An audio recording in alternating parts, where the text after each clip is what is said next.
વિદ્યાર્થી મિત્રો કેજે એજ્યુકેશન ચેનલમાં આપનું સ્વાગત છે। ધોરણ 10 સામાજિક વિજ્ઞાન પ્રકરણ નંબર 1 થી 7માં બોર્ડની પરીક્ષામાં પૂછાયેલા તમામ પ્રશ્નોની વિગતવાર આપણે ચર્ચા કરીશું। તો વિભાગ એ માટે પૂછાયેલા પ્રશ્નો જોઈએ તો વિધાન ખરું છે કે ખોટું તે જણાવો। જૂનાગઢમાં 4 ગુફા સમૂહ આવેલા છે। તો આપણે જે ગુફા સમૂહવાળો જે પ્રશ્ન છે એમાંથી જ આપેલું છે। તો કેટલા 4 ગુફા સમૂહ અહીંયા લખેલા છે, તો તમે જોઈ લેજો કે કેટલા આવેલા છે। એમસીક્યુ જે છે એ તમે થોડીક મહેનત કરજો, બરાબર। પછી આપણે આપણનું સોલ્યુશન પણ મૂકી દઈશું। બીજું, શ્રીમદ ભગવદ્ ગીતામાં મોક્ષ પ્રાપ્તિના 3 માર્ગોમાંથી ખાલી જગ્યા માર્ગનું વિવેચન નથી। તો ઓપ્શન આપેલા છે કર્મ, ભક્તિ, યોગ। ચલો, ત્રીજો એમસીક્યુ, વિધાન ખરું છે કે ખોટું જણાવો। નાલંદા વિદ્યાપીઠના બૌદ્ધ આચાર્ય નાગાર્જુન હતા। તો આપણે કહી શકાય કે આ વિધાન એકદમ સાચું છે।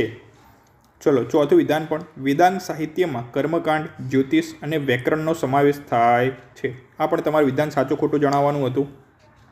ચલો, પાંચમું વિધાન, તત્વજ્ઞાનથી ભરપૂર એવા સાહિત્યને આરણ્યકો કહે છે।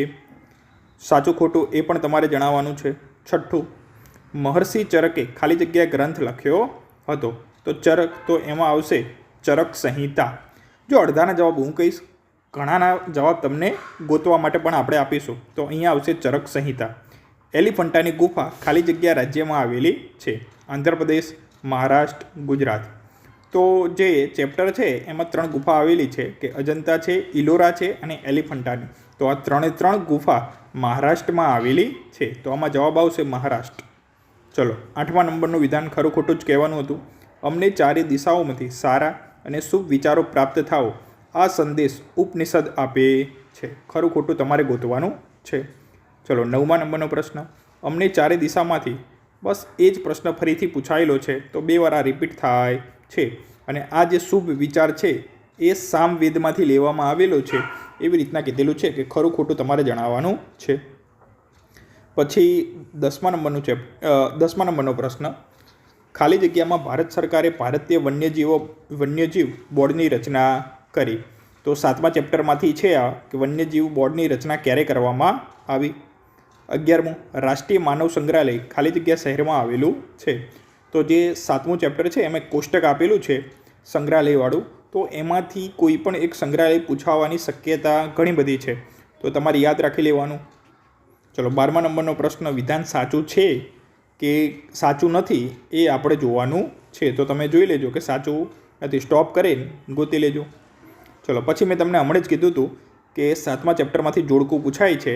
તો આ રીતના આપેલું છે, વડોદરા મ્યુઝિયમ આપેલું છે, તો વડોદરા મ્યુઝિયમ વડોદરામાં આવશે। લાલભાઈ દલપતરામ સંગ્રહાલય એ અમદાવાદમાં આવશે। જે સાલારગંજ છે એ હૈદરાબાદમાં આવશે અને રાષ્ટ્રીય સંગ્રહાલય એ નવી દિલ્હીમાં આવશે। તો ઉપર પણ એવું હતું, રાષ્ટ્રીય માનવ સંગ્રહાલય, તો એમાં આવશે નવી દિલ્હી। ચલો, તો આ વિભાગ એ માટે જે બોર્ડની પરીક્ષામાં પૂછાયેલા પ્રશ્નો હતા એની થોડીક આપણે ચર્ચા કરી। હવે 2 માર્ક્સમાં જે પ્રશ્ન પૂછાયેલા છે એની ચર્ચા કરીશું। તો અલગ અલગ પ્રશ્નો આપેલા છે અલગ અલગ ચેપ્ટરમાંથી। તો પહેલા જ ચેપ્ટરમાંથી આપેલા છે કે ભારતમાંથી અગ્નિ એશિયામાંથી આવેલી પ્રાચીન પ્રજા વિશે પરિચય આપો। તો પહેલા ચેપ્ટરમાં અલગ અલગ પ્રજાઓ ભારતમાં આવેલી છે, તો અહીંયા વાત કરેલી છે અગ્નિ એશિયામાંથી। તો અગ્નિ એશિયામાંથી કઈ પ્રજા આવેલી, તો એના વિશે આપણે ચર્ચા કરવાની છે। બીજું, ભારતમાં ભાતીગળ સંસ્કૃતિનો વિકાસ કરનાર પ્રજાનો પરિચય આપો। તો અલગ અલગ પ્રજાઓ આવેલી છે, તો એમાંથી મુખ્યત્વે તમારે 2 યાદ રાખવાની, એક દ્રવિડ અને એક આર્યો। સૌથી આઈએમપી જો 2 પ્રજા હોય આ ચેપ્ટરમાં તો એક આવશે દ્રવિડ અને આર્યો। ચલો, 16મા નંબરનો પ્રશ્ન, પ્રાકૃતિક અને સાંસ્કૃતિક વારસા વચ્ચેનો તફાવત સ્પષ્ટ કરો। આ પણ આઈએમપી પ્રશ્ન પહેલા જ ચેપ્ટરમાં, બરાબર, પ્રાકૃતિક અને સાંસ્કૃતિક વારસાનો તફાવત। ચલો, 17મું, પ્રાકૃતિક વારસામાં કઈ કઈ બાબતનો સમાવેશ થાય છે। તો આપણે 2 તફાવતમાં પ્રાકૃતિક વારસા હોય તો એમાં ભૂમિ દ્રશ્ય છે, પછી નદીઓ છે, બરાબર, તો વનસ્પતિ છે, પ્રાણી જગત છે, એ બધાનો પ્રાકૃતિક વારસામાં આવશે। જ્યારે સાંસ્કૃતિક વારસા હોય તો સાંસ્કૃતિક વારસામાં આપણે કોઈ મૂર્તિ છે, મંદિરો છે, એ બધું આવશે। ચલો, 18મો પ્રશ્ન, દ્રવિડોએ આપણને કઈ ધાર્મિક પરંપરા આપી હોવાનું મનાય છે। તો તમારે દ્રવિડ અને આર્યો ખાસ કરી દેવાના છે। ચલો, 19મા નંબરનો પ્રશ્ન, ભારતીય વારસાના જતન અને સંરક્ષણ અંગે આપણી બંધારણીય ફરજો। બરાબર. આ પ્રશ્ન પણ આઈએમપી કે વારસાના જતન માટે આપણા બંધારણમાં કઈ કઈ ફરજનો સમાવેશ કરવામાં આવેલો છે. ચલો 20મા નંબરનો પ્રશ્ન, ગુજરાતમાં ઉજવતા ઉત્સવોની માહિતી આપો. તો ઘણા બધા ઉત્સવો ઉજવવામાં આવે છે, તો એ બધા ઉત્સવોની માહિતી આપણે આપવાની છે. ભારતમાં એક સમન્વયી સંસ્કૃતિનું સર્જન થયું છે, આ વિધાન સમજાવો. તો આ એક પ્રશ્ન પણ છે. તો એક 19મા નંબરનો પ્રશ્ન આઈએમપી, હું તમને કહેતો જાઉં કે જે પ્રશ્ન આઈએમપી હોય એ વધારે આ પૂછાયેલા જ છે બધા પ્રશ્ન, પણ એમાંથી વધારે આઈએમપી કયા, તો 19 અને 20 આઈએમપી. બરાબર.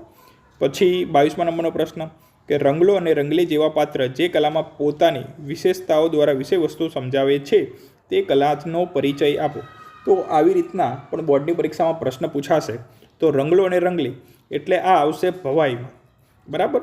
તો ભવાઈ, તો 22મા નંબરનો પ્રશ્ન પણ ભવાઈ આઈએમપી. તો અસાઈડ ઠાકર દ્વારા ભવાઈની શરૂઆત કરવામાં આવેલી છે. 360 જેટલા વેશો આમાં ભજવવામાં આવે છે. બરાબર. રંગલો રંગલી છે. બરાબર. તો આવા અલગ અલગ વેશો છે. ચલો 23મો મોસ્ટ આઈએમપી પ્રશ્ન. બરાબર. તો પરીક્ષામાં પૂછાઈ શકે એવો મોસ્ટ આઈએમપી પ્રશ્ન ઘણીવાર પૂછાયેલો છે. પડી પટોળે ભાત ફાટે પણ ફીટે નહીં, આ કહેવત કોની સાથે સરખાવેલ છે તેનું નામ જણાવી વર્ણન કરો. તો કહી શકાય કે આ જે કહેવત છે એ પાટણના પટોળા માટે પ્રખ્યાત છે. પડી પટોળે ભાત કે ભાત છે ફાટે પણ ફીટે નહીં. બરાબર. ફાટી જાય પણ એ જે રંગ છે એની જે ભાત છે એ જતી નથી. તો એના દ્વારા એ સમજાવવામાં આવેલું છે. તો એ તમારે સમજાવી દેવાનું. પછી 4થા નંબરનો પ્રશ્ન, 24મા નંબરનો, નીચે આપેલ શબ્દનો પરિચય આપો. કુમીન અને ગરબા. તો પરિચય આપવાનો છે. પછી 25મા નંબરનો પ્રશ્ન, પ્રાચીન ભારતમાં ચર્મ ઉદ્યોગનું મહત્ત્વ જણાવો. ચલો 26મો પ્રશ્ન, કથકલી નૃત્ય વિશે માહિતી આપો. જો ઘણા બધા નૃત્ય આપેલા છે. કથક આપેલું છે, કથકલી છે, ઓડિસ્સી છે, મણિપુરી છે, કથક છે. તો સૌથી પહેલાં જે કહી શકાય આપણે કે કથકલી છે, કથક છે. બરાબર. તો અને ભરતનાટ્યમ છે. તો સૌથી પહેલાં આઈએમપી જો હોય તો ભરતનાટ્યમ યાદ રાખવાનું, કથકલી યાદ રાખવાનું અને કથક યાદ રાખવાનું. તો આ 3 પૂછવાની શક્યતાઓ વધારે રહેલી છે. ચલો 27મા નંબરનો પ્રશ્ન, રાજસ્થાનનું બિકાનેર જળતર કામ માટે જાણીતું છે, આ વિધાન સમજાવો. ચલો 28મો, લોથલ ભારતનું અગત્યનું બંદર હતું, સમજાવો. ચલો 28મા નંબરનો પ્રશ્ન મોસ્ટ આઈએમપી યાદ રાખી લેવાનો. 28મા નંબરનો પ્રશ્ન. એવી જ રીતના 29મા નંબરનો પ્રશ્ન મોસ્ટ આઈએમપી, મોહેન્જો દળોની ગટર યોજના વિશે માહિતી આપો. એટલે મોહેન્જો દળોમાંથી કોઈ પણ વસ્તુ પૂછાય, નગર વ્યવસ્થા પૂછાય, ગટર યોજના પૂછાય કે ગમે તે, એટલે મોહેન્જો દળો મોસ્ટ આઈએમપી. 30મો, ગોપુરમ સ્થાપત્ય વિશે માહિતી આપો. ચલો એ પણ આઈએમપી 2 માર્ક્સ માટે ગોપુરમ સ્થાપત્ય પૂછાય કે દક્ષિણ ભારતમાં જે મંદિરનો જે દરવાજો છે એને આપણે ગોપુરમ તરીકે ઓળખવામાં આવે છે. પછી 31મા નંબરનો પ્રશ્ન, ખંભાલીડાની ગુફાનો પરિચય આપો. 32મા નંબરનો પ્રશ્ન, એક ચિત્ર આપેલું છે. તો આ ચિત્ર કયા સ્થાપત્યનું છે, કયા રાજ્યમાં આવેલું છે અને તેનું બાંધકામ કયા સ્વરૂપે થયેલું છે. તો તમારે બુકમાંથી આકૃતિ જોઈને પછી આના જવાબો લખવાના છે. ચલો 33મા નંબરનો પ્રશ્ન, સારનાથના સ્તંભનો પરિચય આપો. ચલો 34મા નંબરનો પ્રશ્ન મોસ્ટ આઈએમપી, વિશ્વનો સૌથી મોટો કાવ્ય ગ્રંથ વિશે જણાવો. બરાબર. તો વિશ્વનો સૌથી મોટો કાવ્ય ગ્રંથ કયો છે અને એના વિશે આપણે માહિતી આપવાની છે. બરાબર. તો 34મા નંબરનો પ્રશ્ન મોસ્ટ આઈએમપી. 35મા નંબરનો પ્રશ્ન, પ્રાચીન ભારતમાં વાસ્તુશાસ્ત્રમાં કયા વિદ્વાનોનું અનોખું પ્રદાન રહ્યું છે. ચલો 36મા નંબરનો પ્રશ્ન, દિલ્હી સ્થિત ઊંચો મિનારો કે જેનું બાંધકામ ઇલ્તુમિશ દ્વારા પૂર્ણ કરાવેલ છે તેના સ્થાપત્ય વિશે ટૂંકી નોંધ લખો. તો આ 36મા નંબરના પ્રશ્નમાં કુતુબ મિનાર વિશે વાત કરેલી છે, તો એનું વર્ણન કરવાનું છે. ચલો 37મા નંબરનો પ્રશ્ન, સાંસ્કૃતિક વારસાના ભાગરૂપે ભારતના જે સ્મારકને ₹500ની નવી ચલણી નોટમાં ચિત્ર રૂપે સ્થાન મળેલ છે તો તેનો પરિચય આપો. તો સૌથી પહેલાં આપણને ખબર હોવી જોઈએ કે જે ₹500ની નોટ છે એના ઉપર શેનું ચિત્ર આપેલું છે. તો એ ચિત્ર છે લાલ કિલ્લાનું. તો લાલ કિલ્લા વિશે આપણે લખવાનું છે. તો 37મા નંબરનો પ્રશ્ન પણ આઈએમપી. બરાબર. તો 37મા નંબરનો પ્રશ્ન આઈએમપી યાદ રાખી લેવાનો. ચલો 38મા નંબરનો પ્રશ્ન, ભારતમાં આવેલ તીર્થ સ્થાનોનો પરિચય આપો. તો અલગ અલગ જે તીર્થ સ્થાનો છે કોઈ પણ 6, એટલે 6 મેક્સિમમ તમારે લખવાના થશે. પછી 39મા નંબરનો પ્રશ્ન, ખજુરાહોના મંદિરો વિશે ટૂંકમાં માહિતી આપો. ચલો 39મા નંબરનો પ્રશ્ન પણ આઈએમપી. બરાબર. યાદ રાખી લેવાનું. 40મા નંબરનો પ્રશ્ન પાટણના પ્રાચીન સ્થાપત્ય વિશે માહિતી આપો. 41મા નંબરમાં એલિફન્ટાની ગુફા વિશે નોંધ આપો. જો 41મા નંબરનો પ્રશ્ન પણ આઈએમપી, તો 3 ગુફા છે, અજંતા, ઇલોરા અને એલિફન્ટા. તો આમાં 3માંથી કોઈ પણ એક પૂછવાની શક્યતા રહેલી છે. ચલો 42મો મોસ્ટ આઈએમપી. આ પ્રશ્ન ઘણીવાર અલગ અલગ સ્વરૂપે પૂછાયેલો છે કે સ્વર્ગના બગીચામાં પવિત્ર દિલોનું સ્વાગત છે. આ વિધાન સમજાવો. તો આ વિધાન ક્યાં લખેલું છે? તો આ વિધાન તાજમહેલ પર લખેલું છે. તો તાજમહેલની વાત કરેલી છે. તો તાજમહેલ 2 થી 3 વાર બોર્ડની પરીક્ષામાં પૂછાયેલો પ્રશ્ન. બરાબર. તો મોસ્ટ આઈએમપી 42મા નંબરનો પ્રશ્ન. 43મો પ્રશ્ન પ્રવાસન સ્થળોની સ્વચ્છતા અને જતન વિશે તમારા મંતવ્ય લખો. તો 7મા ચેપ્ટરમાંથી પૂછાયેલો પ્રશ્ન છે અને સહેલો પ્રશ્ન છે. બરાબર. તો 43-44 આ બંને સરખા જેવા પ્રશ્ન છે અને આ બંને પ્રશ્ન પૂછાઈ શકે કે તમારા શહેર કે ગામમાં આવેલા કોઈ પ્રવાસન સ્થળને સ્વચ્છતા અને જતન માટે તમે શું કરશો જણાવો. તમારા મંતવ્ય રજૂ કરવાના છે. 45 ગુજરાતમાં આવેલા મુખ્ય સંગ્રહાલયના નામ જણાવો. બરાબર. તો ગુજરાતમાં આવેલા છે એની વાત કરેલી છે, એ તમારે લખવાના છે. ચલો 46મો પ્રશ્ન પણ આઈએમપી કે પર્યટન ઉદ્યોગથી થતા લાભો જણાવો. તો આટલા 2 માર્ક્સમાં આઈએમપી પ્રશ્ન. ચલો હવે 3 માર્ક્સની વાત કરીએ. તો 3 માર્ક્સમાં પહેલો જ પ્રશ્ન મોસ્ટ આઈએમપી 47મા નંબરનો પ્રશ્ન ગુજરાતનો સાંસ્કૃતિક વારસો. ઘણીવાર પૂછાયેલો પ્રશ્ન, મોસ્ટ આઈએમપી પ્રશ્ન. પછી નકશો આપેલો છે, તો ગુજરાત, મહારાષ્ટ્ર અને ઉત્તર પ્રદેશમાં આવેલા સાંસ્કૃતિક વારસાના સ્થળોની યાદી બનાવો. તો જોઈને તમારે લખવાનું થાય નકશામાંથી. સહેલો પ્રશ્ન હતો. ચલો 49મા નંબરનો પ્રશ્ન ભારતની પ્રાચીન કલા તરીકે હાથવણાટ વિશે સમજૂતી આપો. તો હાથવણાટ વિશે તમારે લખવાનું થાય. તો હાથવણાટમાં ઘણી બધી વસ્તુ બીજા ચેપ્ટરમાં છે, એમાં પાટણના પટોળાની બધી જ વસ્તુ આવી જશે. બરાબર. તો યાદ રાખી લેજો. ટાંકાની મલમલ છે, એ બધું જ વસ્તુ એમાં આવે. ચલો 50 રંગ અને રેખાઓ દ્વારા કલા અને સૌંદર્યનું રસપાન કરાવતી કલાનો પરિચય આપો. તો આ જે છે પ્રશ્ન રંગ અને રેખાઓ, તો આ આવશે ચિત્રકલા. તો ચિત્રકલાની તમારે માહિતી આપવાની છે, તો એ યાદ રાખજો. એ ચલો 51મા નંબરનો પ્રશ્ન મધ્યકાલીન સ્થાપત્યનો પરિચય આપો. પછી 52મા નંબરનો પ્રશ્ન ઉત્તર ગુજરાત સ્થિત મંદિર કે જેનું નકશીકામ ઈરાની શૈલીમાં થયું છે તે મંદિરનો પરિચય આપો. તો ઉત્તર ગુજરાતમાં એટલે કે વાત કરેલી છે મહેસાણા જિલ્લામાં મોઢેરા ખાતે આવેલું સૂર્ય મંદિર, અને આ સૂર્ય મંદિરનું નકશીકામ ઈરાની શૈલીમાં થયું છે. તો મોઢેરાનું સૂર્ય મંદિર પરીક્ષામાં, બોર્ડની પરીક્ષામાં 3 થી 4 વાર પૂછાયેલો. તો 52મા નંબરનો પ્રશ્ન મોસ્ટ આઈએમપી. એવી જ રીતના 53મા નંબરનો પ્રશ્ન પણ મોસ્ટ આઈએમપી ગુજરાતની સ્થાપત્ય કલાનો પરિચય આપો. તો સ્થાપત્ય કલામાં મંદિર લખવાની થાય, તમારે મસ્જિદો લખવાની થાય, પછી વાવ લખવાનું થશે. તો આ મોસ્ટ આઈએમપી 53મા નંબરનો પ્રશ્ન પણ. 54મા નંબરનો પ્રશ્ન પણ મોસ્ટ આઈએમપી કે પ્રાચીન યુગથી ભારત નગર આયોજનમાં નિપુણ રહ્યું છે, આ વાક્ય સાબિત કરો. તો મોહેન્જો દડો છે એ જ લખવાનું થશે આમાં. બરાબર. ચલો 55મા નંબરનો પ્રશ્ન મોઢેરાનું ભવ્ય સૂર્ય મંદિર. તો અલગ રીતના પૂછાયેલો છે, એટલે આઈએમપી પ્રશ્ન. આપેલ ચિત્ર કઈ વિદ્યાપીઠનું છે? બરાબર.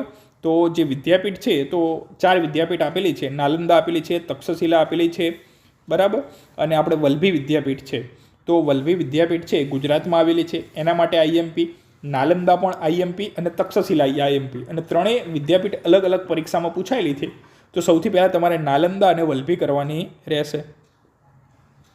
પછી અહીંયા પ્રાચીન વિદ્યાપીઠો આવેલી છે, લખેલું છે જો નાલંદા, તક્ષશિલા, વારાણસી અને વલ્લભી.